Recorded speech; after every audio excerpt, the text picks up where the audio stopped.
Hi, Shane Serson here to talk about the next Daily Drumming Influences Revisited. Originally posted in 2012, today it is Phil Collins, the drummer for Genesis, but also obviously a solo artist and one of the best ever. Interesting in the way he plays, it's somewhat unique. If you really want to hear some out there drumming from Phil Collins, listen to the band Brand X, kind of a fusion rock, jazz, fusion, experimental type thing. Really, really cool. Obviously, I'd heard of Phil Collins with Genesis, but it wasn't really until, I guess I would say, the MTV era of Genesis that I became aware of Phil Collins, more so than just being in the background.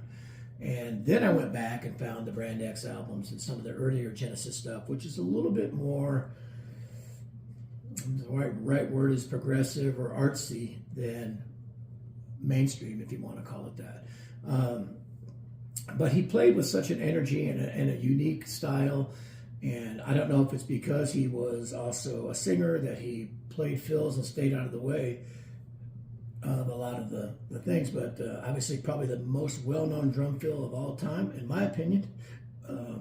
The reason I say this is because you don't even have to be a drummer. If you play that fill, they know what song it is. It's the fill from In the Air Tonight. To me, it's the most famous drum fill ever.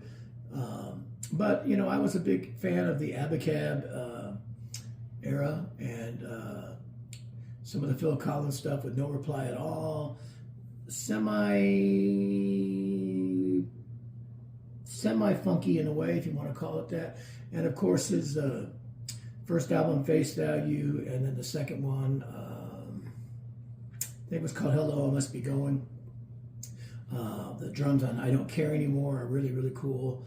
And then, of course, Chester Thompson was doing a lot of the double drumming stuff with him or playing live. But Phil Collins has definitely created a niche for himself as a drummer, as a singer, as a songwriter, as a performer, every bit of it. I actually have a Phil Collins signature cymbal from Sabian that I've never even opened it out of the box. Phil Collins is in his elder years now, and I don't think he's doing very well health-wise, but he certainly is a hero of mine when it comes to drumming and somebody that I've tried to steal a lot of ideas from. So to not acknowledge him would be a crime. So the drummer of the day, one of the best ever, Phil Collins.